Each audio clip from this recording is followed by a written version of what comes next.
अस्सलाम वालेकुम जी। सबसे पहले तो आप सबका बहुत शुक्रिया कि आप लोग यहाँ मौजूद हैं, आप लोग यहाँ इकट्ठे हुए हैं अपने बच्चों के लिए। और मेरी दुआ है अल्लाह ताला से कि जब आज यहाँ से आप अपने घर वापस जाएं तो कुछ सीख कर जाएं, कुछ आसानियाँ अपने साथ लेकर जाएं अपने बच्चों के लिए। आज हम एक मुख्तसर सी ट्रेनिंग वर्कशॉप करेंगे जिसमें मेरा फोकस ये होगा कि बच्चों की इब्तदाई तालीम में स्कूल और टीचर क्या किरदार अदा कर सकता है, हम इस पर भी थोड़ी सी बात करें। और ज़्यादा बात हम ये करेंगे कि घर और माँ क्या किरदार अदा कर सकती है और क्यों ना इन दोनों को यकजा किया जाए, स्कूल और टीचर, घर और माँ, ताकि बच्चों की तालीम और तरबियत का काम बहुत अच्छे अंदाज में, बहुत सहल अंदाज में हो सके। अच्छा, अब इस सिलसिले में जो सबसे पहली चीज़ आपको सीखनी और समझनी है, मैं इस बोर्ड के ऊपर ना एक तस्वीर बनाऊंगा, एक खाका बनाऊंगा और आपने उस खाके को देखकर समझना है। और आपके जहन में ये खाका जब आए कि जी क्या बना हुआ है, तो आपने थोड़ा बताने की, मुझे समझाने की कोशिश करनी है कि मैंने आपके लिए क्या बनाया हुआ है। सब लोग गौर से देखें इस बोर्ड पर।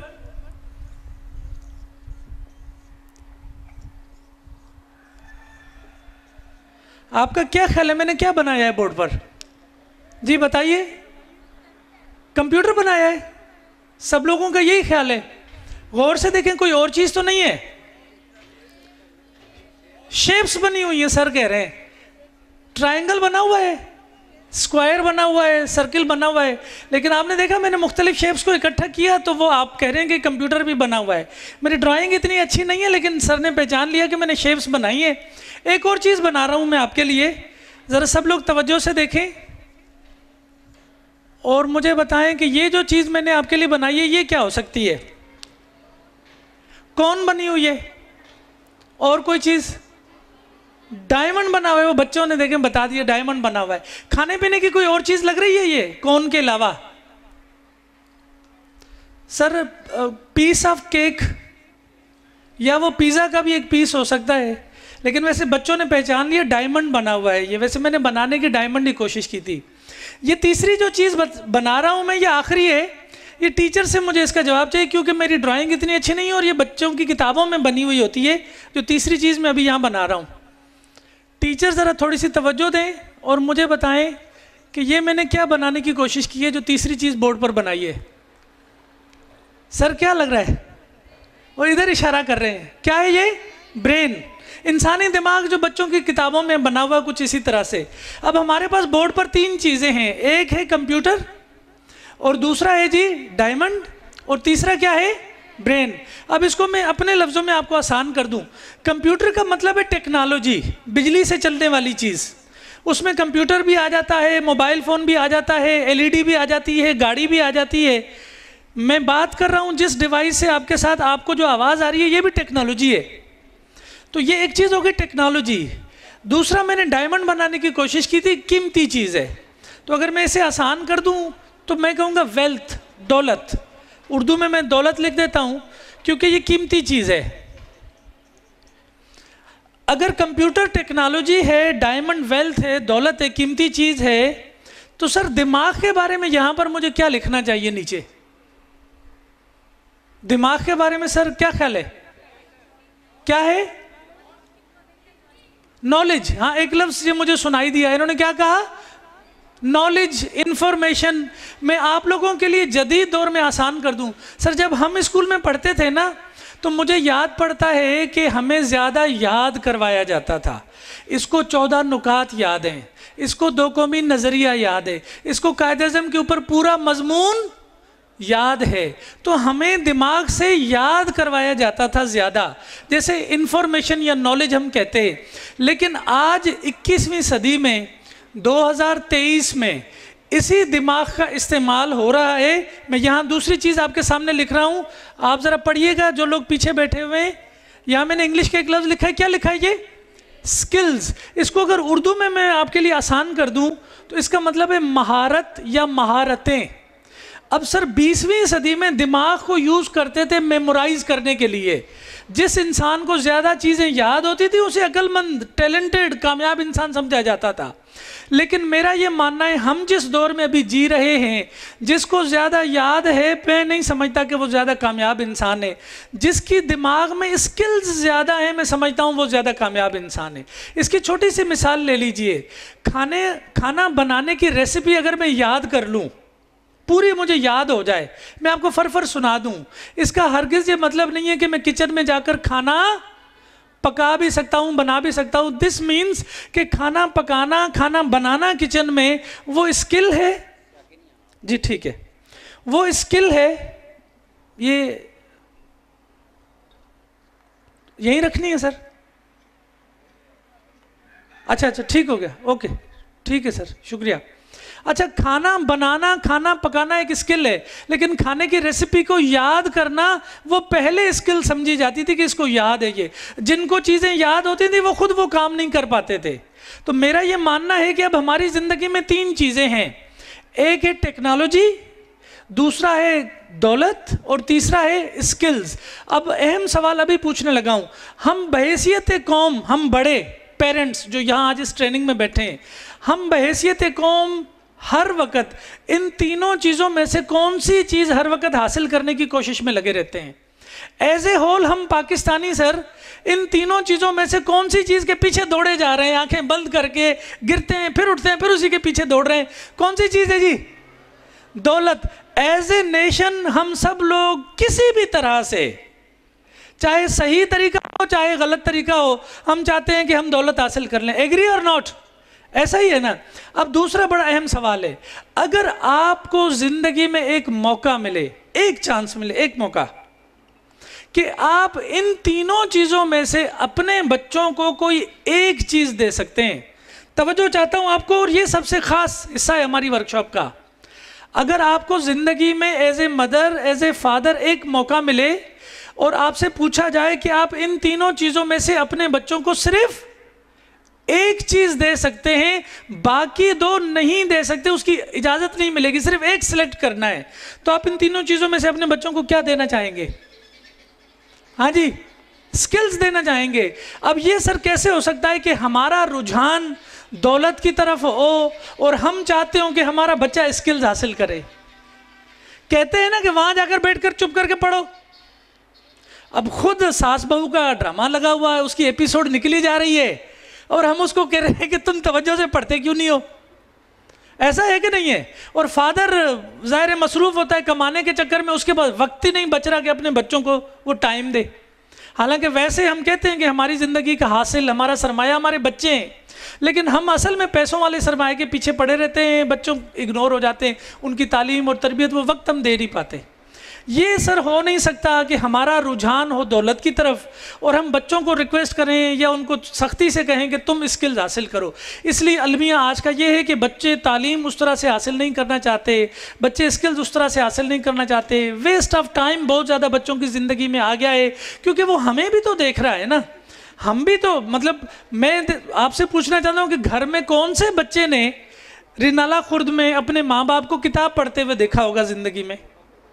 अपने फादर को या अपनी मदर को सिलेबस से हटके कोई किताब पढ़ रही हो, ज़ाहिर है अगर वो आपको देखेगा ऐसा कुछ तो उसमें ये रुझान पैदा होगा। अब आप अगर झूठ बोलते हैं तो उसमें भी झूठ का रुझान पैदा होगा। आप इखलास के साथ लोगों से पेश आएंगे तो आपके बच्चे में भी वही चीज़ पैदा होती है। सर मेरा मानना है मोहब्बत, शफकत, नेकी, ये बच्चों में अपनी माँ की तबीयत से डेवलप होती है।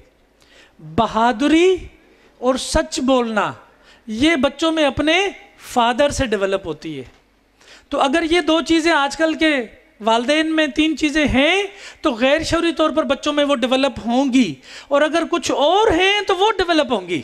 अब आप अंदाज़ा अपना लगा लीजिए कि हमारी रूटीन क्या है और हम अपने बच्चों की रूटीन क्या बनाना चाहते हैं। लेकिन ख्वाहिश हमारी ये है कि हम अपने बच्चों को स्किल्स दें। मैं भी आपको ये बताऊं, अगर किसी बच्चे के पास सर ढेर सारी दौलत है लेकिन स्किल्स नहीं है, कुछ अरसे तक वो उस पैसे को ज़ाया कर देगा। अगर आप अपने बच्चों को जदीद मोबाइल फ़ोन, एलईडी, कंप्यूटर, महंगी गाड़ी लेकर दे दें, लेकिन अगर उसके पास स्किल्स भी नहीं है तो वो उनका ज़ाया करेगा, उनका गलत इस्तेमाल करेगा। सर राइट और रॉन्ग? ये गलत इस्तेमाल को ज़रा समझिएगा, वो उसका गलत इस्तेमाल करेगा। और मेरा ये मानना है कि अगर बच्चों को स्किल्स दे दें आप, तो उन्हीं स्किल्स की बुनियाद पर वो ज़िंदगी में सर वेल्थ भी हासिल कर सकता है, और उन्हीं स्किल्स की बुनियाद पर वो अपनी ज़िंदगी में टेक्नोलॉजी पर भी अबूर हासिल कर सकता है, पॉजिटिव उसको प्रॉपर इस्तेमाल भी कर सकता है।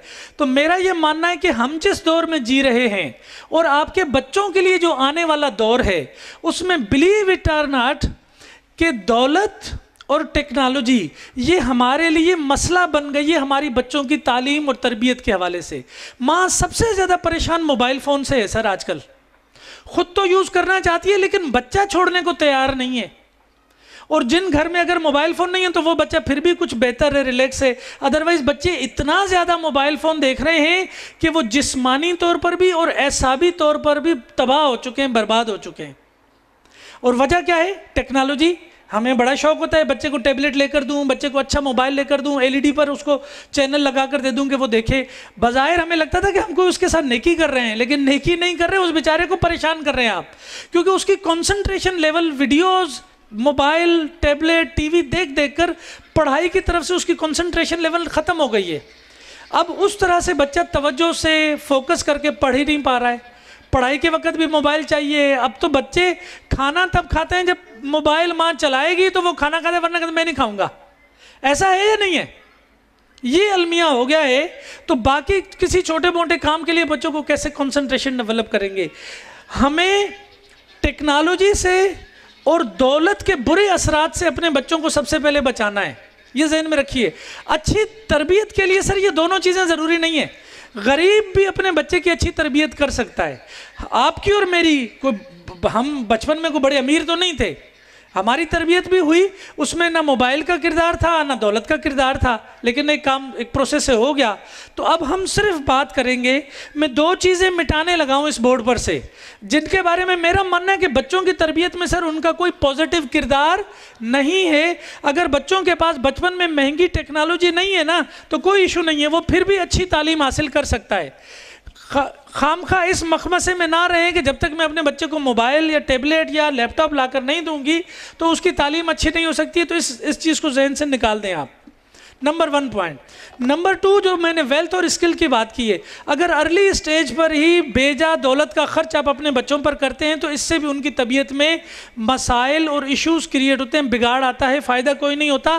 गरीब लोगों की भी तरबियत हुई है। मैं एक छोटी सी मिसाल दूँ सर। एक छोटा सा बच्चा दरख्त के नीचे बैठा हुआ है और उस दरख्त से एक सेब टूटकर गिरता है नीचे।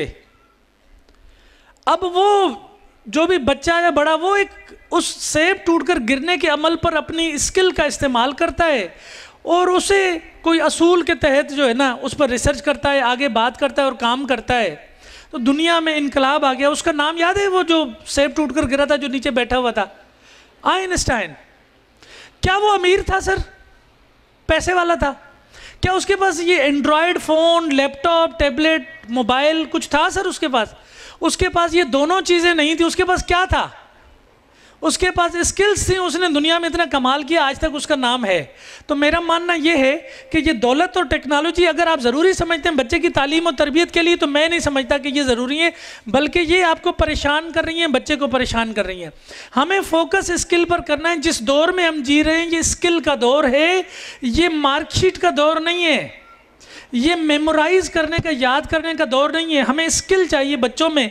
और अब आप ज़रा एक बात चीज़ को समझिए, मैं आपको अगले 15-20 मिनट तक बता सकता हूँ कि आप अपने बच्चों की स्किल्स कैसे डेवलप करें और कौन कौन सी स्किल्स को डेवलप करना अर्ली एज में बड़ा ज़रूरी है। वैसे तो अगर आप कहते हैं तो मैं दौलत हासिल करना या टेक्नोलॉजी का इस्तेमाल भी सिखा सकता हूँ, लेकिन मैंने सोचा है कि बच्चों की तालीम में ये चीज़ें इररिलेवेंट हो गई हैं। असल चीज़ है स्किल को सीखना और सिखाना। इस सिलसिले में माएँ सबसे पहली एक बात समझें, दुनिया का कोई भी बच्चा, वो चाहे रिनाला खुर्द में हो, लाहौर में हो, इस्लामाबाद में हो, अमेरिका में हो, कनाडा में हो, सर गरीब हो अमीर हो कोई फ़र्क नहीं है, दुनिया का कोई भी बच्चा अपनी ज़िंदगी के पहले 6 सालों में अपने दिमाग की 80% स्किल्स जो है ना वो डेवलप कर सकता है। ये सबसे अहम बात पहले ये सीखिए और समझिए। अक्सर मैंने माओं को देखा, ये कहती हैं ये छोटा है अभी इसको कुछ ना कहो, बड़ा होगा तो सीख जाएगा। दुनिया इसके बिल्कुल बरक सोचती है। वो कहते हैं कि जितना छोटा है उतना ज्यादा सीखेगा। दुनिया के तमाम बेहतरीन स्कूल्स में बच्चों को 80% उनकी पर्सनैलिटी डेवलपमेंट, स्किल्स की डेवलपमेंट पहले 6 सालों में करवा दी जाती है। और ये कोई ऐसा नहीं है कि वहां करवाई जाती है। सर, अल्लाह ताला ने हर बच्चे में ये सलाहियत दे दी है कि वो अपनी ज़िंदगी के पहले 6 सालों में अपनी 80% मेंटल स्किल्स को प्रैक्टिस कर सकता है, डेवलप कर सकता है और उनको इस्तेमाल कर सकता है। अच्छा, अलमिया ये है कि अगर पहले 6 सालों में आप उसकी मेंटल स्किल्स को डेवलप नहीं करते और वो बच्चा 7-8 साल का हो जाता है, तो फिर दोबारा आपको उसकी वो मेंटल स्किल्स डेवलप करने का मौका नहीं मिलेगा। ये बिल्कुल ऐसे है कि फ़र्ज़ नमाज का टाइम अगर एक बार गुजर जाए तो आप उसके बाद नमाज अदा भी करेंगे तो लेकिन वो एहसास, वो लुत्फ़, वो आपको फील नहीं होगा जो फ़र्ज़ नमाज के अदा करने में होता है। हालांकि काम आप वो बाद में भी कर सकते हैं। बिल्कुल ऐसा ही है कि पहले 6 सालों में जो बच्चों की स्किल्स डेवलप हो सकती हैं, उसकी जो पर्सनैलिटी डेवलप हो सकती है, वो 6 साल की उम्र के बाद वैसी और उतनी अच्छी कभी नहीं डेवलप हो सकती। इसलिए दुनिया के तमाम माहिरीन तालीम सर जोड़कर बैठे हुए हैं कि किसी तरह ज़्यादा से ज़्यादा और अच्छी से अच्छी बच्चों की स्किल डेवलप 6 साल की उम्र से पहले की जाए। इस 6 साल की उम्र की तालीम को अर्ली चाइल्डहुड एजुकेशन कहते हैं पूरी दुनिया में, ECE, जिसको हम आमतौर पर इब्तदाई तालीम या आमतौर पर हम कहते हैं प्ले ग्रुप, नर्सरी और KG की क्लास। दुनिया में सबसे ज़्यादा रिसर्च और ट्रेनिंग और टीचर्स की सबसे ज़्यादा जो काम है वो इन इब्तदाई क्लासेस में होता है। हमारे यहाँ थोड़ा सा रुझान माओं की वजह से भी और कुछ स्कूल्स की वजह से भी चेंज है। हम समझते हैं कि होमवर्क अगर लेकर आया है तो इसका मतलब स्कूल ठीक है, जबकि पूरी दुनिया ये कहती है कि होमवर्क मेंटल स्किल्स नहीं है, वो तो एक मुशक्कत है। सर, ये जो 2.5, 3, 4 साल का बच्चा है जिसको आप कहते हैं कि 4 पेजेस लिखो, 6 पेजेस लिखो, ये 4-6 पेजेस लिखना उसकी जहनी सलाहियतों में कोई इजाफा नहीं करता सिवाय जिस्मानी मुशक्कत उसको देने के। अगर आपको याद हो, हम बचपन में जब ज़्यादा लिखते थे तो हमारा हाथ दुखने लगता था, हमारा शोल्डर दुखने लगता था, कोहनी दुखने, लिख लिख के थक जाते थे हम। ये जिस्मानी मुशक्कतें, होमवर्क का होना या ज़्यादा होना, असल मेंटल स्किल्स हैं जो आपको सीखनी और समझनी होंगी कि वो हैं क्या। अच्छा, I am not against homework, एक ख़ास मिकदार में होमवर्क होना चाहिए ताकि बच्चा जो कुछ सीख कर आया है उसकी थोड़ी सी रीइंफोर्समेंट हो जाए। लेकिन अगर आप तालीम को सिर्फ होमवर्क समझ के बैठ जाएं, जब तक स्कूल से 4 घंटे का होमवर्क नहीं मिलेगा तो स्कूल अच्छा नहीं है, ये तसव्वुर गलत है। पूरी दुनिया में पहले 6 साल की तालीम में बच्चों को कंफर्टेबल किया जाता है, रिलैक्स किया जाता है, मेंटली भी फिजिकली भी, और कुछ इस अंदाज और इस अदा से पढ़ाया जाता है कि सीखने का अमल बच्चे के लिए इंजॉय वाला भी हो और आसान भी हो। और हमने कुछ ऐसी चीज़ें ठोंस दी हैं कि बच्चा बेचारा प्ले नर्सरी क्लास से ही डिप्रेशन का शिकार और परेशानी का शिकार हो जाता है। हमें उसको बदलना होगा और उसके लिए स्कूल अपना किरदार अदा करे, माँ अपना किरदार अदा करे, लाइफ स्किल्स की बात करें। अब जो ज़िंदगी है, अब जो मुस्तकबिल है, वो ज़िंदगी की महारतें हैं। अब ज़रा जहन में रखिएगा, जो सबसे पहली स्किल पहले 6 सालों में पूरी दुनिया में बच्चों की डेवलप की जाती है, वो स्किल मैं इंग्लिश में यहाँ पर लिख रहा हूँ लिसनिंग। अगर मैं उर्दू में उसको लिखूँगा तो हम कहेंगे सुनना। अब आप सोच रहे होंगे कि सर ये तो मेरे बच्चे को आता है, लेकिन अब मैं आपको बताऊं, अगर इतना ही आपकी सुन रहा होता तो बड़े बच्चे भी आज आपकी सुन रहे होते और आपकी मान रहे होते। सबसे बड़ा अलमिया हमारा यही है कि हमें लगता है हमारे बच्चे को सुनना आता है। असल में सुनना क्या है वो ज़रा समझिए। लिसनिंग विद अंडरस्टैंडिंग, कि आप किसी की बात सुन रहे हो और सुनते ही आपको उसकी बात समझ आ रही हो दिमाग में। जैसे अभी यहाँ मुझे बहुत सारे चेहरे ऐसे नज़र आ रहे हैं कि पूरी तवज्जो से सुन रहे हैं, उनके दिल पर मेरी बात जाकर असर कर रही है और उनके चेहरे के अंदाज से मुझे पता चल रहा है कि इसको बात समझ आ रही है, इसको सही लग रही है कि ये बात सही कर रहा है, ये ऐसा ही होना चाहिए। तो लिसनिंग विद अंडरस्टैंडिंग, कि बच्चा सुन रहा हो और सुनने के साथ साथ आपकी बात को समझ रहा हो। अगर आप किसी चीज़ से रोक रहे हैं तो वो समझ रहा हो कि ये क्यों मम्मा रोक रही हैं, और अगर कोई चीज़ करने की ताकीद कर रही है तो वो समझकर वो काम करना शुरू कर दे, तब मैं मानूंगा कि आपके बच्चे को सुनना आता है। इस वक्त अलमिया ये है कि आप अपने बच्चे को किसी अच्छे काम के करने की बात कहेंगे भी वो नहीं सुन रहा, क्योंकि उसे समझ नहीं आ रही है। और आप किसी बुरे काम से रोकें तो मुझे रोक के तो दिखाएं आप। आजकल के वालिदैन का सबसे बड़ा अलमिया ये है सर कि जी मेरा बेटा मेरी बात ही नहीं सुनता सर मेरी बेटी पहले ठीक थी, अभी पता नहीं क्या हो गया है, मुझसे बात ही नहीं करती है। सर बच्चे चिढ़ते हैं माँ बाप अगर उनसे आकर बात करने लगे तो। आप बताइए कि मैं सही कह रहा हूँ या गलत कह रहा हूँ? क्यों? क्योंकि हमने उनकी लिसनिंग विद अंडरस्टैंडिंग डेवलप नहीं की। अब ये कैसे डेवलप होगी जरा गौर से टीचर्स भी सुने, माएँ भी सुने। पहले 6 सालों में, बच्चे की जिंदगी के पहले 6 सालों में जो कुछ भी वो सुन रहा हो, आपने बड़ा केयरफुली उससे सुनाना है। ये जो आजकल मोबाइल में, टीवी में, वीडियोस में जो गंद भला सुन रहा है ना, ये इसकी वजह से उसका दिमाग खराब हो रहा है और वो किसी की बात सुनने को तैयार अब नहीं है। मेरा मानना यह कि पहले 6 सालों में 2 काम करें माएँ, घर पे 2 काम करें। एक, सबसे पहली बात, अगर आपका बच्चा छोटा है, आपके पास आया है आपसे बात करने, आपको कोई बात बताने, समझाने, आपके सामने रो रहा है, उसको कोई परेशानी है, तो मेहरबानी करके जो भी आप एक्टिविटी और काम कर रही हैं ना, उसको थोड़ी देर के लिए रोक के पूरी कंसंट्रेशन और तवज्जो के साथ अपने बच्चे को कहें, जी बेटा आप क्या कहना चाह रहे हैं, और अपने बच्चे को उसकी बात पूरी तवज्जो से कहने दें और आप पूरी तवज्जो से उसकी सुने। क्योंकि मेरा मानना है कि जब माएँ तवज्जो से सुनने लगती हैं तो बच्चों को अपनी बात करने का सलीका आने लगता है, बताना लगता है, समझाना लगता है। आजकल अलमिया ये कि बच्चा आता है कोई बात करने, हम इतने मसरूफ होते हैं अपनी ज़िंदगी में कि हम उसे परे भगा देते हैं कि जाओ मैं अभी ये काम कर रही हूँ, मैं बाद में सुनती हूँ तुम्हारी बात। अच्छा, इस तरह इतना होने लगता है बच्चों के साथ सर कि वो समझने लग गए हैं कि अब इनको कुछ बताने की या इनकी बात सुनकर समझने की कोई ज़रूरत ही नहीं। वो अपनी दुनिया बना लेता है, खुद ही नुकसान करता रहता है, हरकतें करता रहता है। उसे पता है कि ना इन्होंने मेरी सुननी है ना मैंने सुनानी है। ये मसला माँ से शुरू होता है। सर मेरे घर पर अगर मेरे बच्चे कोई बात करना चाहते हैं, मैं जब घर जाता हूँ वो मेरे पास आना चाहते हैं ना, बिलीव इट और नॉट कि मैं उस वक्त इंतहाई मुमकिन कोशिश करता हूं कि मैं मोबाइल स्क्रीन ना देखूं, टीवी पर न्यूज़ ना देखूं। जब उनके साथ हूं तो उनके साथ ज़्यादा से ज़्यादा बात करूं और कुछ इस अंदाज में बात करूं कि वो अपनी बात मुझे पूरी सुनाएं, समझाएं, फिर ऐसे सवाल करूं कि ताकि मेरे बच्चे की बोलने की सलाहियत में इजाफा हो। इससे तबीयत में रिस्पेक्ट पैदा होती है, अपनी अहमियत का एहसास होता है, किसी को अपनी बात समझाने की अहमियत का एहसास होता है। अगर हम इग्नोर करने लग गए तो हमारे बच्चे फिर 2-4 साल के बाद हमारे पास आकर बैठकर ना बात अपनी कुछ सुनाएंगे और हम उन्हें कहेंगे आओ बेटा मेरी बात तो सुनो, वो नहीं आता, भाग जाता है।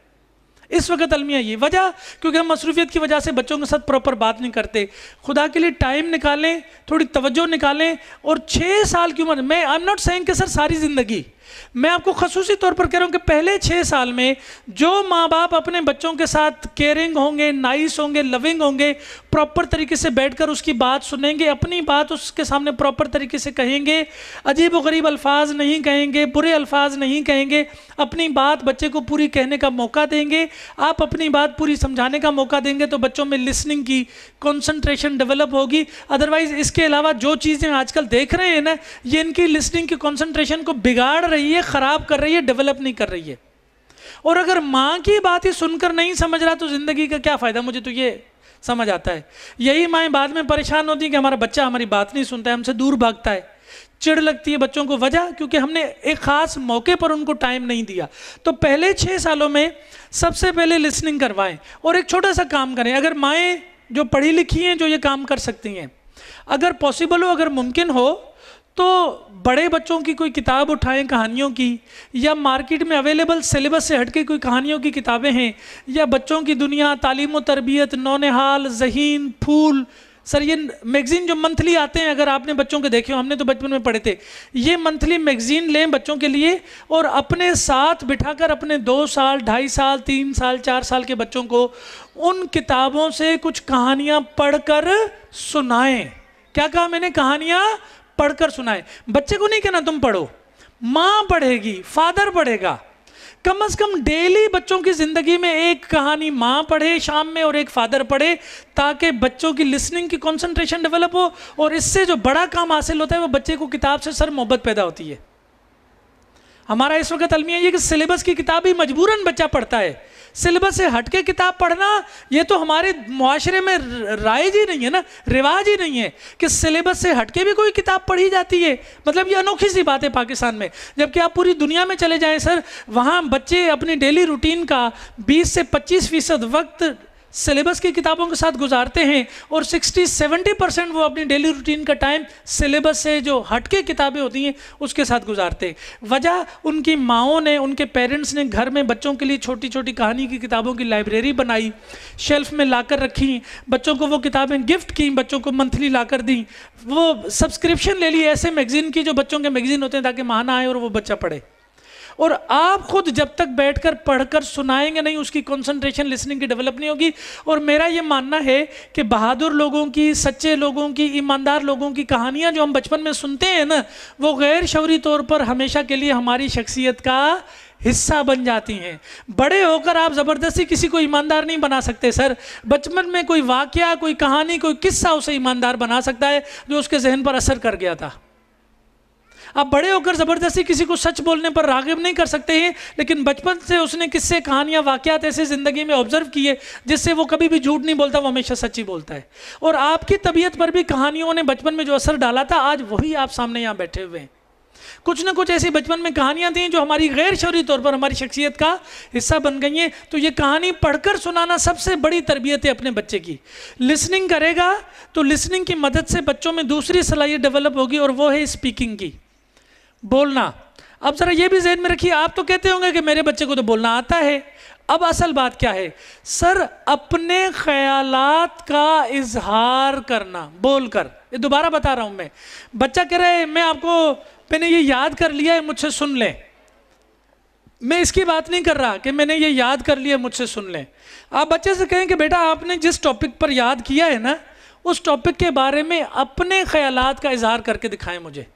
आप क्या सोचते हैं, आपको कैसा लगता है, अगर आप वहाँ होते तो क्या करते, अगर आपके साथ ऐसी सिचुएशन हो तो आप क्या सोचते हैं। अच्छा, आपको इसमें से कौन सा अच्छा लगा, क्यों अच्छा लगा, कौन सा अच्छा नहीं लगा, क्यों अच्छा नहीं लगा। ये सारी जो बातें हैं जिसमें वो बच्चा अपने सोच, अपने ख्यालात, अपनी राय का इजहार कर सके ना, ये प्रैक्टिस करवानी है बच्चे से।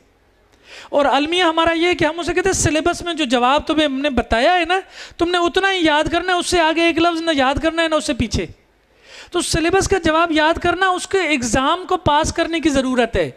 लेकिन बड़े होकर कामयाब इंसान बनना, उसके लिए उसको खुद अपनी राय का इजहार करना, दलील देना आना चाहिए। और ये माँ बाप घर पर माहौल बनाकर ये पैदा कर सकते हैं। मैं ऑनेस्टली आपको बताऊं, मेरी ज़िंदगी में वो लोग जो लोगों के साथ गुफ्तगू अच्छी करते हैं, उनके साथ बैठकर बात करना अच्छा लगता है, उनके ख्यालात का इजहार सुनकर अच्छा लगता है, इसके पीछे उनके माँ बाप का वो माहौल था जिसमें उन्होंने उनको प्रॉपर तरबियत की कि बेटा आप बताइए आपको क्या लगता है, ताकि उसकी बच्चे की राय की अहमियत का एहसास हो।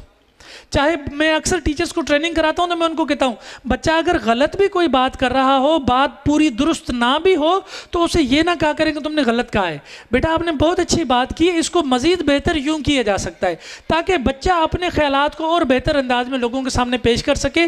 और ये याद रखिए, जो बच्चा सुनता है वही बोलता है। अगर गाने सुनेगा, मोबाइल फ़ोन सुनेगा, टैबलेट पर ये चीज़ें देखेगा तो यही वो बोलेगा। लेकिन अगर किस्से और कहानियाँ, वाक़यात, अंबिया इकराम की किताबें आप पढ़कर सुनाएंगे तो वही वो बोलेगा। मेरा मानना ये कि बच्चे अचानक कोई बुरा लफ्ज़ जो बोलते हैं ना, ये इन पर नाजिल नहीं होता सर कहीं से, ये इन्होंने कभी ना कभी, कहीं ना कहीं, किसी न किसी से सुना होता है तो वो बोल रहे होते हैं। तो हम क्यों ना अच्छी बातें सुनाएं, अच्छे वाक़यात सुनाएं, अच्छी कहानियाँ सुनाएं, अच्छे कैरेक्टर्स के बारे में उसके साथ बात करें, ताकि वही बोलने के लिए वो कोशिश करे। तो सुनना बोलना नाजिल नहीं होता, जो सुनवाएंगे वही बोलेगा, जितना ज़्यादा सुनवाएंगे उतना ज़्यादा बोलेगा। तो अपने बच्चों के साथ बात करें। आज शाम जब घर पे जाएं, टीवी का रिमोट कंट्रोल हाथ में लेकर चैनल बदलने से पहले 10 मिनट के लिए खुद को रोक लें और उसे कहें, अच्छा मैं अभी टीवी नहीं चला, मेरे बेटे ज़रा इधर आओ, मेरी बेटी ज़रा इधर आओ, उसके साथ बैठे और उसके साथ 10 मिनट ज़रा बात करने की कोशिश करें। ये प्रैक्टिस 6 साल की उम्र से आज आप करेंगे तो कल पॉसिबल है कि ये बच्चा आपके साथ बात करेगा, अपने किसी इशू को लेकर सीधा आपके पाँव में आकर बैठेगा और कहेगा कि अभी ये मेरा मसला है। मेरी एक रूटीन है कि मैं जितनी भी डेली रूटीन अपनी, चाहे रिलैक्स हो चाहे स्ट्रेस में हो, जब तक मैं अपनी अम्मी के पास बैठकर जाकर 10-15 मिनट बात नहीं करता ना, तो वो मैं रिलैक्स नहीं हो पाता उस तरह से, क्योंकि एक मिजाज बन गया है। आप समझ रहे हैं मेरी बात को? ये मिजाज रूटीन से बनाना पड़ता है, रूटीन के बगैर कहकर मिजाज नहीं बनता, हमें इन चीज़ों की आदत डालनी होती है। तो लिसनिंग और स्पीकिंग बच्चों की तबीयत में डेवलप करें वैसे जैसे मैंने बताई है। इसके लिए कहानी सुना सकते हैं, खुद बैठकर बात कर सकते हैं। जो टीचर्स स्कूल में पढ़ा रहे हैं उनको भी ट्रेनिंग में 3 दिन की पहले दे चुका हूं कि आपने बच्चों के साथ उनकी लिसनिंग और स्पीकिंग की कंसंट्रेशन को कैसे डेवलप कर रहा है। क्योंकि इंसान की शख्सियत सर उसकी सुनकर समझने और बोलकर ख्यालात का इजहार करने की सलाहियत से पता चलती है। अभी आपको तो नहीं पता चल रहा मेरे मैट्रिक में मार्क्स कितने होंगे, ग्रेजुएशन में मेरी ग्रेड्स कितने होंगे, लेकिन आज आप अगर मेरे सामने बैठकर मेरी बात सुन रहे हैं, उसकी वजह यह है कि मैं बोलकर अपने ख्यालात का इजहार कर रहा हूँ और आप सुनकर समझने की कोशिश कर रहे हैं। तो इंसान की शख्सियत और मुस्तकबिल का दारो मदार उसकी सुनकर समझने और बोलकर अपना ख्यालात का इजहार करने की सलाहियत है। हम बड़े तो हो गए हैं, लेकिन अलमिया ये है कि भाई भाई के साथ बात नहीं कर पाता, क्योंकि बात करते हैं तो उकताहट होती है। भाई भाई की बात सुनना नहीं चाहता, चाहे वो नेकी की बात क्यों ना बता रहा हो। उकताहट इसलिए होती है क्योंकि रूटीन नहीं रही भाइयों की आपस में बात करने की, रूटीन नहीं रही है माँ की अपनी बेटी के साथ ढेर सारी गुफ्तगू करने की। मज़ा तो तब आए ना कि आपकी बेटी के अम्मा छोड़े ना, कुछ देर आए ना, मेरे साथ बात तो करें ज़रा। मतलब वो बेचैन हो रही हो आपके साथ बात करने के लिए। इसके लिए रूटीन बनानी पड़ेगी, और ये पहले 6 साल इसकी आइडियल एज है ये रूटीन बनाने की। मैं कहता हूँ जो माँ बाप पहले 6 साल में अपने बच्चों को टाइम देंगे, इंशाल्लाह मेरा दावा है वो बच्चे पूरी ज़िंदगी अपने माँ बाप को टाइम देंगे। लेकिन पहले 6 साल में जो बच्चा ज़्यादा वक्त मोबाइल की स्क्रीन देखेगा, तो आप एक्सपेक्ट कर लीजिए कि अगले 60 साल वो क्या करेगा। This is up to you now. मेरे पास कोई मंत्र जादू नहीं है कि मैं आपको वो बताऊं और फूंके आप और बच्चा ठीक हो जाए। हमें कुछ प्रैक्टिसेस को दुरुस्त करना होगा, हमें कुछ रूटीन को, कुछ मामलात को दुरुस्त करना होगा, तभी ये पॉसिबल होगा। तीसरी चीज़ जो बच्चे की ज़िंदगी में डेवलप करनी है हमने, दैट इज़ कॉल्ड रीडिंग। हम उर्दू में उसको लिखेंगे पढ़ना। अब आप सोच रहे होंगे कि मेरा बेटा बैठा पढ़ तो रहा है सर, और क्या करे। अब हमारे यहाँ पढ़ने का भी जो है ना वो यही मसला है। बच्चा इंग्लिश की किताब पढ़कर सुना देगा, लेकिन समझ कुछ नहीं आ रहा होता उसको। इस्लामियात हम क्लास 1 से सर पढ़ना शुरू करते हैं, और मैट्रिक तक हम हर रोज़ इस्लामियात का एक लेसन कम से कम या एक क्लास अटेंड ज़रूर करते हैं। लेकिन मैट्रिक में जो बच्चा स्कूल की गेट से बाहर निकल रहा होता है, आप उसकी शख्सियत में कितनी इस्लामियात देखते हैं आपको अंदाज़ा है। हम पढ़ते हैं सिर्फ इम्तिहान पास करने की गर्ज से, मेमोराइज़ करने की गर्ज से, सिर्फ ड्यूटी समझकर पढ़ते हैं। हम पढ़ते अपनी पर्सनैलिटी डेवलपमेंट के लिए नहीं है। इसके लिए जो मैंने पहली टिप दी थी, स्टोरी टेलिंग, किताब से ताल्लुक़, इसके लिए मैं एक टिप आपको दूंगा। माँ बाप यहाँ बैठे हैं ना, अब ये समझें कि ये जो मैं पढ़ना कह रहा हूँ उसके लिए एक माहौल बनाने की ज़रूरत है। आज घर जाएं और अपने घर में जाकर एक छोटा सा काम करें। अपने घर में एक छोटी सी पढ़ाई की जगह बनाएं। व्हाट डिड आई से? पढ़ाई की जगह, इंग्लिश में कहेंगे स्टडी एरिया। अगर कोई कमरा पूरा वक्फ कर सकते हैं पढ़ाई के लिए तो बड़ी अच्छी बात है। अगर नहीं तो किसी कमरे का कोई कोना साफ करें, चादर या गद्दा बिछाएं, घर की कुछ पुरानी किताबें इकट्ठी करें, छोटा सा कोई शेल्फ अगर है तो वहाँ रखें, और किसी बड़े बच्चे से कहें कि बेटा मुझे कागज़ पे लिख दो पढ़ाई की जगह, या इंग्लिश में लिखो स्टडी एरिया। वो कागज़ दीवार पे वहाँ लगा दें, और घर के तमाम अफराद को बताएं कि बेटा अगर आपने पढ़ना हो तो यहाँ आकर बैठ कर पढ़ना है। आपके घर में टीवी देखने की जगह है, और बड़ी ज़बरदस्त जगह है सर टीवी देखने की। आपके घर में खाना खाने की जगह है, और बड़ी ज़बरदस्त जगह है खाना खाने की, ताकि आप आसानी से खा सकें। आपके घर में सोने की जगह है, आपने बेडरूम बड़ा ज़बरदस्त बनाया हुआ है आराम करने के लिए। मुझे कोई हाथ खड़ा करके बताए हमारे घर में पढ़ाई की जगह है? एनीवन? वो एक बच्चे ने बताया कि उसके यहाँ पढ़ाई की जगह है।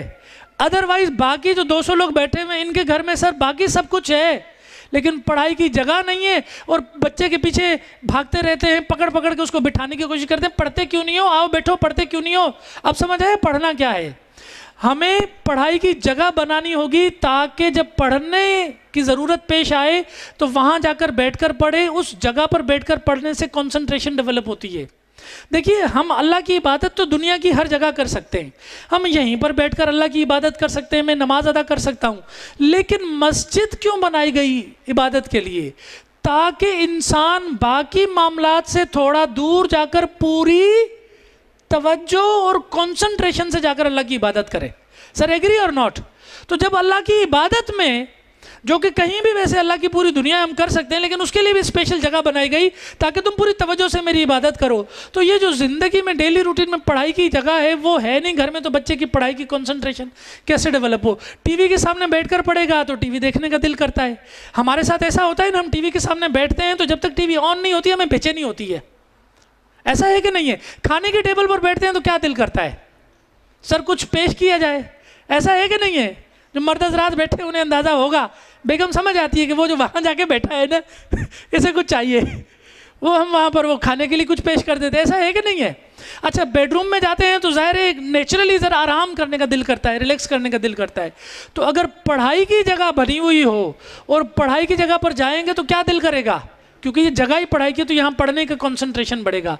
तो बेडरूम में ना पढ़ाएं, टीवी लाउंज में ना पढ़ाएं, चलें घर का कोई कोना किसी जगह भी स्पेयर करें, टीवी के सामने ना बनाइएगा, थोड़ा साइड में, ताकि बच्चा तवज्जो से वहाँ पर पढ़ाई कर सके।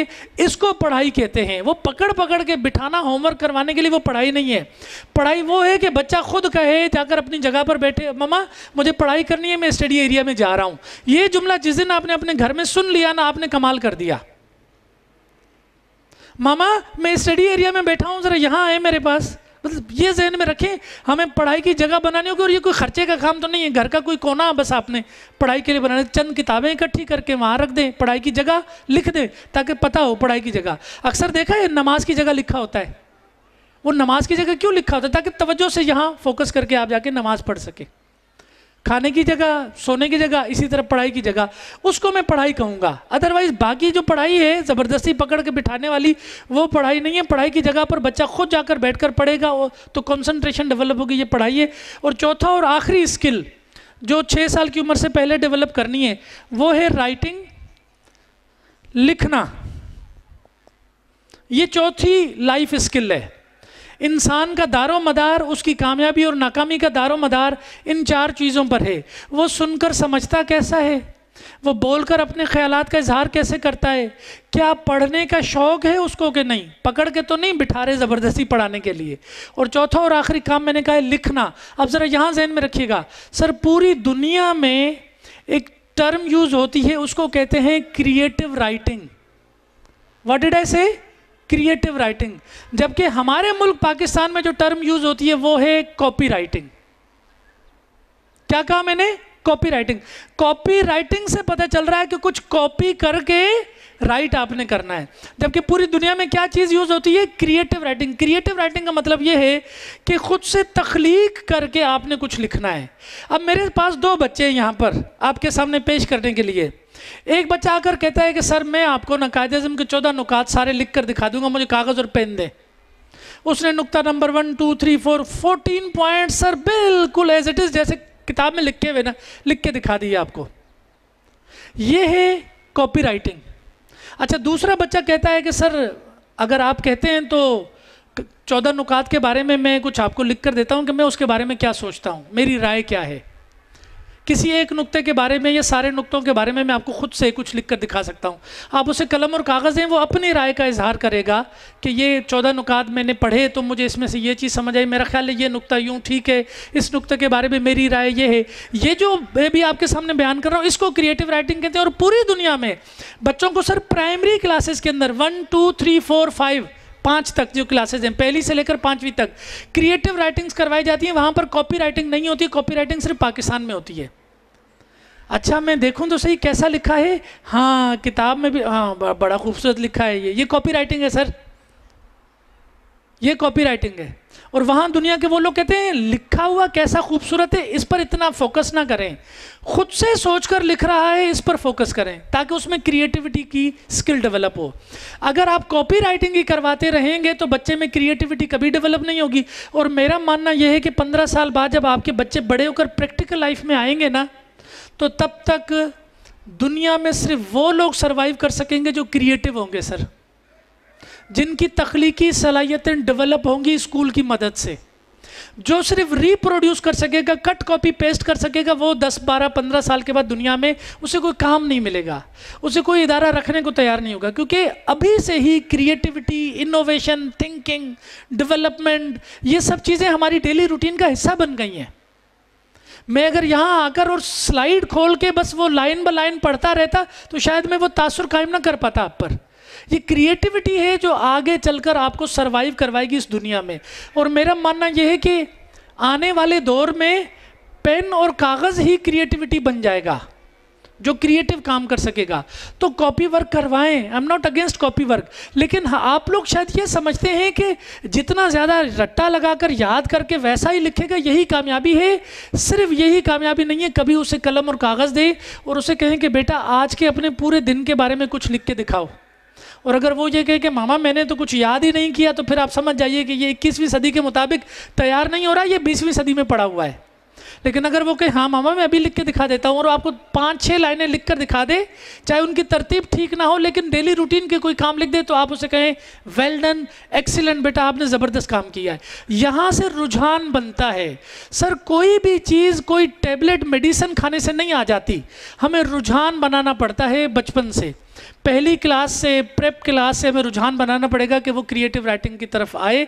और स्कूल के अंदर 3-4 दिन की ट्रेनिंग टीचर्स की हो चुकी है आप लोगों की ट्रेनिंग से पहले, कि बच्चों में क्रिएटिविटी को डेवलप कैसे किया जाए, लैंग्वेज के अंदर उनकी तख्लीकी सलाहियतों में इजाफा कैसे किया जाए। सिर्फ वो मार्कशीट और नंबर हासिल ना करे, बल्कि वो क्रिएटिव भी हो, कुछ नया करने की सलाहियत भी हो, कुछ नया करने का रुझान भी हो, खुद से कुछ करके, बोल के, लिख के दिखाने की सलाहियत भी उसमें पैदा हो। तब जाकर ये चारों स्किल्स आपके बच्चे की ज़िंदगी की महारतें बनेंगी, जिनको मैं लाइफ स्किल कह रहा हूँ। देखिए कुकिंग करना एक लाइफ स्किल है, ड्राइविंग करना एक लाइफ स्किल है। एक बार ज़िंदगी में कुकिंग सीखते हैं, सारी ज़िंदगी कर लेते हैं। ड्राइविंग एक बार सीखते हैं, सारी ज़िंदगी कर लेते हैं। बिल्कुल वैसे ही ये 4 सलाहियतें जैसे मैंने बताई हैं ना, ये अगर बचपन में एक बार वैसे ही डेवलप हो जाए ना, तो सारी ज़िंदगी इनको फिर निकाला और ख़त्म नहीं किया जा सकता। ये वैसे आपको आएंगी जैसे आप कुकिंग करते हैं, ड्राइविंग करते हैं। लेकिन इनके लिए बेहतरीन टाइम जो है वो बच्चों की इब्तदाई ज़िंदगी के पहले 6 साल है, जिनको हम कॉपी भरवाने, रट्टा लगवाने, याद करवाने, ज़्यादा होमवर्क की नज़र कर देते हैं, और बच्चा क्लास 1 में जाकर पहुंचता है तो उसकी क्रिएटिविटी आम तौर पर डेवलप नहीं होती, ख़त्म हो जाती है। अब 3-4 काम मैं और माओं को बताऊंगा जो आपके करने के हैं, खासकर घर पे जाकर करने के हैं। उसमें से एक मैंने काम आपको बताया है कि घर पर आपने जाकर क्या बनाना है जी, स्टडी एरिया, पढ़ाई की जगह आपने बनानी है। नंबर 2 काम, जो माएँ यहाँ बैठी हैं, माएँ और फादर दोनों अपनी एक रूटीन बना लें। रोज़ाना डेली अपनी रूटीन में आधा घंटा ऐसा ज़रूर निकालें अपनी ज़िंदगी से कि जिसमें टीवी, मोबाइल, किताब और कॉपी भी बच्चे के हाथ में ना हो। वो सिर्फ आपके साथ बैठा हुआ हो और आप उसके साथ as a friend, as a दोस्त बनकर उसके साथ 15-20 मिनट, 30 मिनट बात करें, ताकि उसकी आदत डेवलप हो आपके साथ बात करने की, गपशप करने की, अपनी मर्जी की चीज़ें बताने की, जो चीज़ें उसे पसंद नहीं है वो भी आपको बताने की। कभी बच्चों से पूछेंगे बेटा आपको क्या अच्छा लगता है, क्या बुरा लगता है, क्या करना चाहते हैं, क्या नहीं करना चाहते हैं। मैं तो अपने बच्चों से ये तक भी पूछता हूँ, बेटा आपको आपके पापा की कौन सी बात अच्छी लगती है और आपको आपके पापा की कौन सी बात बुरी लगती है। उससे ज़रा मुझे ऑब्जर्वेशन होती है कि बच्चे किन चीज़ों को परेशान होते हैं सोचकर, किन चीज़ों के बारे में वो खुश होते हैं। मसलन मेरी बेटी वो कहती पापा जब आप काम पे जाते हैं ना तो मुझे अच्छा नहीं लगता, मतलब मैं उस दायरों से दूर चला जाता हूँ तो वो उसे अच्छा नहीं लगता है। अच्छा आप घर आ जाते हैं तो मुझे बड़ा अच्छा लगता है। अब ये रूटीन से डेवलप होता है, कुछ कहलाकर, कुछ बताकर नहीं होता। मुझे आदत डालनी होगी अपने बच्चों को खुद के साथ वक्त गुजारने की, तो वो आदत उनमें डेवलप होगी। तो डेली 15 से 20 मिनट आप उसे कहेंगे बेटा मैं अभी 15 मिनट 20 मिनट आपकी मामा नहीं बल्कि आपकी दोस्त हूँ, आप मुझे बताएं आज आपको स्कूल में क्या अच्छा लगा, क्या अच्छा नहीं लगा, टीचर में कौन सी बात आपको अच्छी लगी, आप स्कूल में क्या सीखते हैं, आप उसके बारे में क्या सोचते हैं। ट्राई टू चैट समथिंग, कुछ बात करें बस उसके साथ, ताकि उसे आदत डेवलप हो आपके साथ बात करने की। इस तरह आपको अपने बच्चों के बारे में मालूमात मिलेगी, वो क्या चाहता है क्या नहीं चाहता। अदरवाइज फिर 15 साल के वक्फे के बाद आप कहेंगे है मुझे तो पता भी नहीं चला था कि ये ऐसा सोचता है, मुझे तो कभी बताया ही नहीं इसने। वो बताया इसलिए नहीं क्योंकि आपने कभी रूटीन ही नहीं बनाई उसके साथ कि वो आपके साथ बैठकर बात करे। और बड़े होकर बच्चों के ख्यालात इतने अजीब व गरीब नए निकल आते हैं कि आप सर पकड़ के बैठ जाते हैं। अब मुझे क्या पता था मेरा ये बेटा या बेटी ऐसे सोच रही होगी। तो we have to develop the time. पढ़ाई की जगह पहले ही बनाएं। दूसरा, डेली रूटीन में आप अपना एक 30 मिनट कम से कम ऐसे उसे दें कि जिसमें आप उसके दोस्त बन जाएं, लेकिन उस दौरान प्लीज़ मोबाइल, टैबलेट या खाना या बच्चे की किताब कॉपी ना खुली हो, बस सिर्फ आपकी उसके साथ बातचीत हो रही हो। और तीसरी, मैं एक मशवरा दूंगा आप सबको, ये आजकल के दौर में जो सबसे ख़तरनाक चीज़ है उससे थोड़ा बचाने के लिए, और वो चीज़ है मोबाइल फ़ोन। आप अंदाज़ा नहीं कर सकते कि ये 2.5, 3, 1.5, 2, 5 साल के बच्चों के लिए मोबाइल फ़ोन की स्क्रीन का इतना देखना या इतनी एक्सेस में उनके होना, जब दिल करता है माँ का मोबाइल फ़ोन उठा के बैठ जाते हैं, आपको पता भी नहीं चलता। ये उनकी जहनी और एसाबी कितनी बड़ी प्रॉब्लम बनने जा रही है आपके लिए। आप अभी मैं बताने लगूंगा तो डिप्रेशन का शिकार हो जाएंगे वालिदैन कि सर हमें तो पता नहीं था, इसकी वजह से इतने मसाइल क्रिएट होंगे।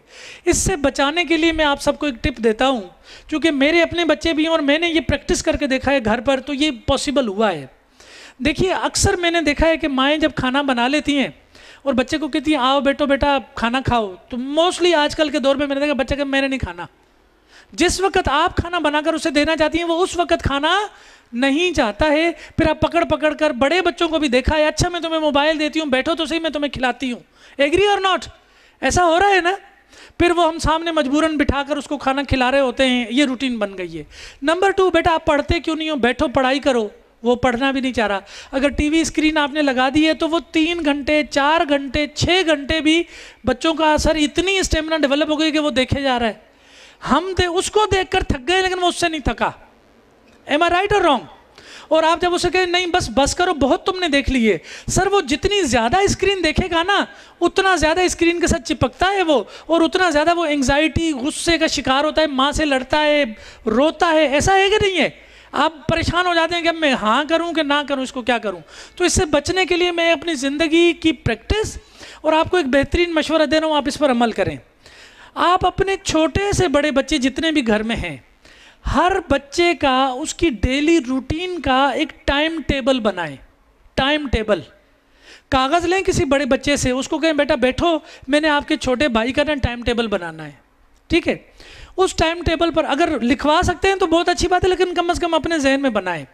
हर आवर जो है, मसलन 7 से 8, 8 से 9, 9 से 10, 10 से 11, 11 से 12, ये जो घंटा चेंज होता है हमारी लाइफ में, हर घंटे के अंदर ना कोई उस बच्चे के लिए मसरूफियत, एक्टिविटी या कोई काम लिख दें, और अपने बच्चे की बचपन से आदत डालें उस टाइम टेबल को फॉलो करने की।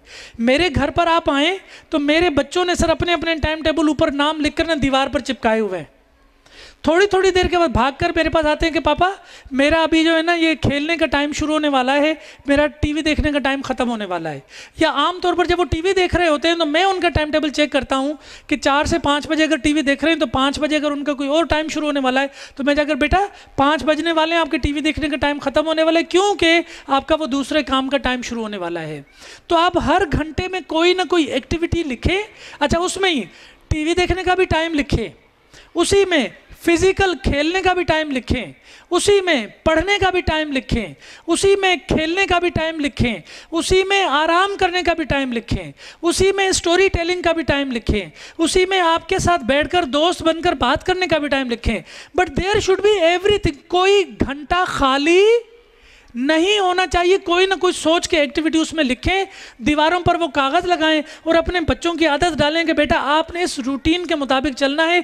आप आहिस्ता आहिस्ता रूटीन पर लाएंगे तो वो उस रूटीन के मुताबिक चलेगा। सर बच्चे बड़ा एंजॉय करते हैं। मैंने अपने घर में देखा है कि माँ को बार बार जाकर बताते हैं कि मामा अब आपने हमारे साथ बैठना है, ये काम करना है, तो आप ज़रा फारिग हो जाए, हमारा टाइम आने वाला है। बार बार उनको ना एक्साइटमेंट होती है कि मैं जाकर टाइम टेबल देखूँ अब क्या होने वाला है, उसके बाद क्या करने वाला हूं मैं। तो आप उस टाइम टेबल के मुताबिक बच्चे की रूटीन डेवलप करें और लिखे हुए को बताएं कि अब आपने इस पर अमल करना है, अब आपने इस पर अमल करना है। इसमें टीवी, मोबाइल, इन सब का भी कोई गुंजाइश रख दें ताकि उस टाइम में वो देखे। बकिया टाइम में कोई ना कोई एक्टिविटी हो। लेकिन अगर आप अपने बच्चे को कहते हैं चुप करके बैठो, मैं तुम्हें मोबाइल नहीं दूंगी, वहाँ बैठो चुप करो, ये वाला जुमला इस्तेमाल ना करें, ये पॉसिबल नहीं है। बच्चों में एनर्जी है, उनमें पावर है, वो चुप करके नहीं बैठ सकते आपके कहने पर, they need to do something. और उनको फिजिकली इंगेज रखें खेल में, कुछ चीज़ें सेट करने में, कुछ बनाकर रखने में, कुछ तय करने में, छोटे मोटे टास्क उनको देके ताकि वो अपनी एनर्जी को इस्तेमाल करें। They love to do these things. हमें अंदाज़ा नहीं है। सर मोंटेसरी का एक है टर्म, वो कहती है कि बच्चे को इंडिपेंडेंट करें 6 साल की उम्र से पहले। वो इंडिपेंडेंट तब होगा ये छोटे छोटे से टास्क आप अपने बच्चों से करवाएं। मैं जब खाना खा रहा होता हूँ या बैठकर पढ़ रहा होता हूँ तो उस वक्त मैं कोशिश करता हूँ कि छोटे छोटे से टास्क दूँ कि बेटा जाओ अपनी मम्मा से ये चीज़ लेकर आओ, तो वो मेरी हिदायत सुनता है, वो जाता है लेकर आता है, ये उसमें आदत डालना है। तो ये टाइम टेबल मेरा मानना है कुछ बचा सकता है मोबाइल की उस हेक्टिक रूटीन से, स्क्रीन की उस चिपकाहट से थोड़ा बचा सकता है अगर आप अपने बच्चे का एक टाइम टेबल बनाएं और उसके मुताबिक चलें। मैं इसकी छोटी सी मिसाल, आप मेरी माएँ बहनें बैठी हैं, मैं आपको दूंगा। सर मैंने अपने घर में देखा है, मेरी बेगम, 4 मेरे बच्चे हैं, तो बहुत सारी मसरूफियात होती है बच्चों की, लेकिन मैंने अक्सर देखा है कि जब नमाज का टाइम निकल रहा होता है ना, तो भाग भाग कर वो टास्क पूरा करके कहती है नमाज का टाइम निकलने वाला है, मैं नमाज अदा करूं। मैं कहता हूं सबसे बड़ी नेकी हमें नमाज का टाइम टेबल अल्लाह ताला ने दे दिया है। हम तमाम इंसान नमाज के टाइम टेबल के मुताबिक अपनी रूटीन को मैनेज करते हैं। क्या ऐसा नहीं होता कि मैं असर की नमाज के बाद ये काम करूँगी, मैं मगरिब की नमाज से पहले पहले ये काम कर लूँ, अच्छा इशा के बाद आप आइएगा मैं आपसे मिलूंगा। सर ये जुमले होते हैं कि नहीं होते? ये क्यों होते हैं? क्योंकि ये टाइम टेबल है, अल्लाह ने बना कर दिया है। जो इंसान नमाज के टाइम टेबल को फॉलो करता है, मैं समझता हूँ वो हज़ारों बुराइयों से बच जाता है, वो हज़ारों परेशानियों से बच जाता है, क्योंकि वो टाइम टेबल को फॉलो करता है। बिल्कुल वैसा ही अपने बच्चे का एक टाइम टेबल बनाएं, बड़े बच्चों से लिखवाएं, दीवार पर लगवाएं और उस टाइम टेबल के मुताबिक बच्चों से अमल करवाएं।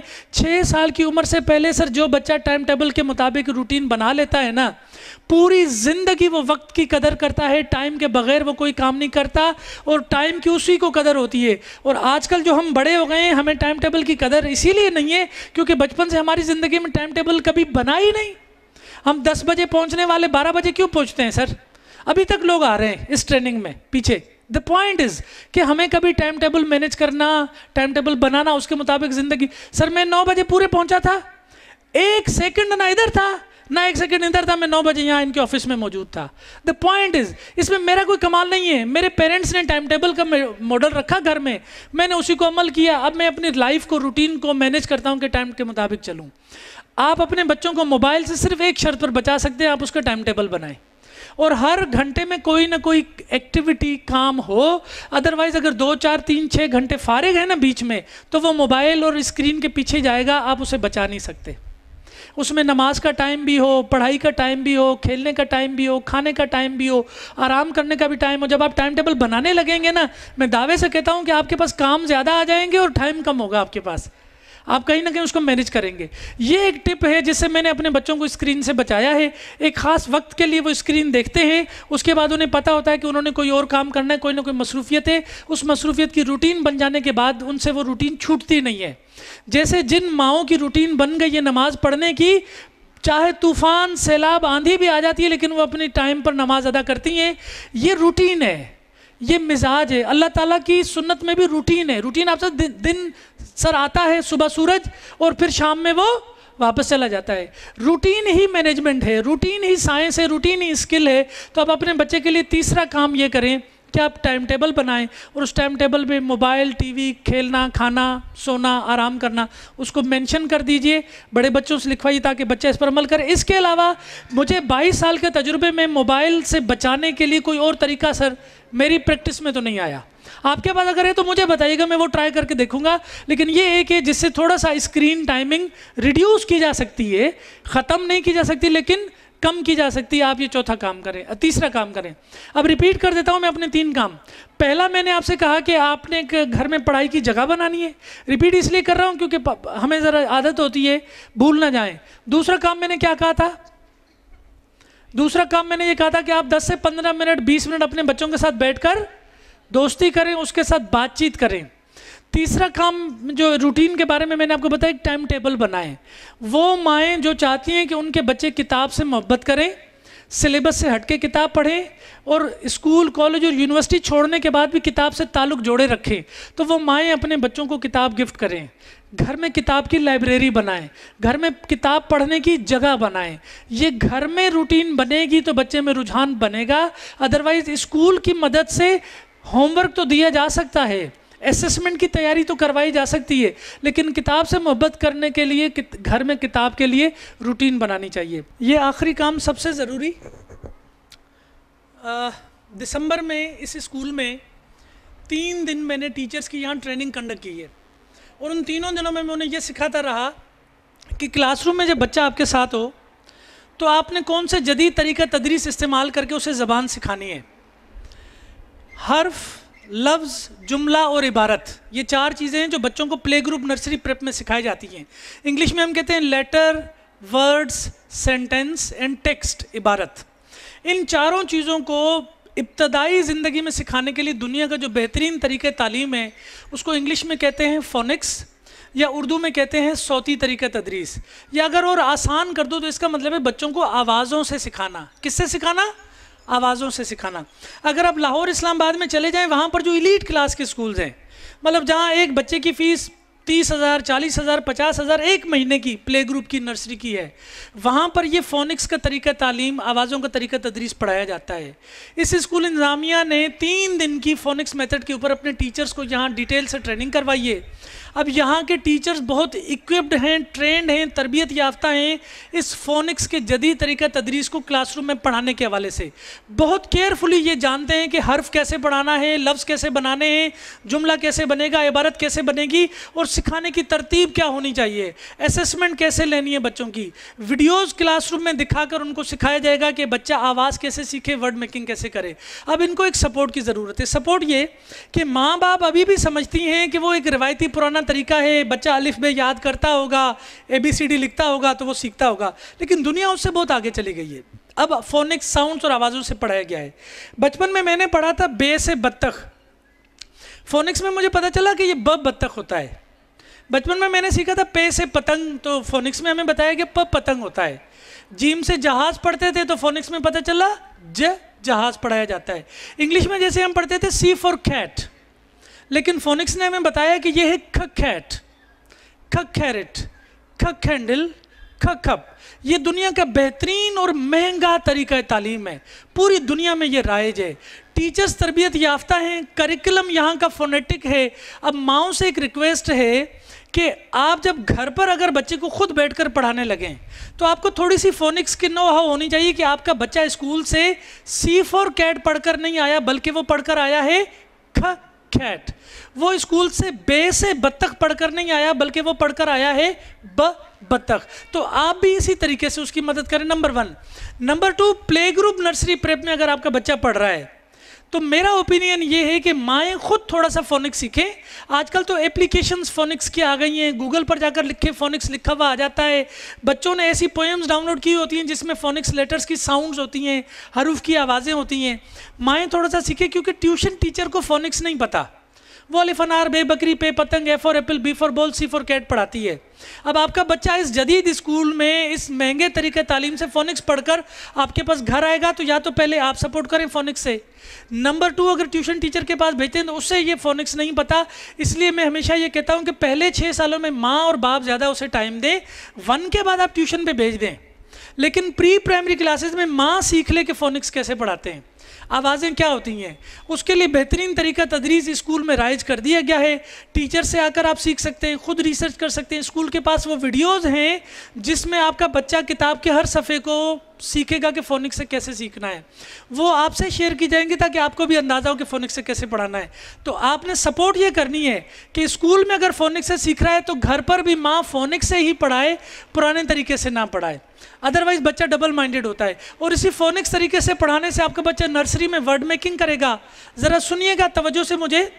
ब एट, बैट, ख एट, कैट, र एट, रैट, एट, मैट। अब ये एट वर्ड्स हैं, ए और टी जिसमें एंड में आता है, तो इनको राइमिंग वर्ड्स कहते हैं। उर्दू में भी बनाए जा सकते हैं। ब आत, बात, त आ ज ताज। थोड़ा मुश्किल लफ्ज एक बोलूंगा, द आ द ई, क्या बना? दादी। ब आ ज ई, क्या बना? बाजी। ये आवाज़ों के ज़रिए से लफ्ज़ बनाएगा आपका बच्चा, स्कूल में, नर्सरी में भी और प्रेप क्लास में भी। आपने भी घर पर इसी तरीके से उसकी हेल्प करनी है। टीचर्स तरबियत याफ्ता हैं, वेल ट्रेंड हैं, प्रोफेशनल हैं और बारीकी से ज़रे ज़रे को इन्होंने सीखा है कि बच्चे को कैसे सिखाना है। फोनिक्स तरीके तालीम से अगर आपका बच्चा सीखेगा तो जो सीखेगा वो भूलेगा नहीं, इसका ये फ़ायदा होता है। अदरवाइज आपने देखा है बच्चे नर्सरी में कुछ चीज़ें सीखते हैं तो प्रेप तक भूल जाते थे, प्रेप में सीखते थे तो वन में जाते थे वहाँ पर भूल जाते थे। तो ये फोनिक्स तरीके तालीम उन्हें भूलने नहीं देता, प्रैक्टिस इस तरह से कराई जाती है कि बच्चों को याद रहता है।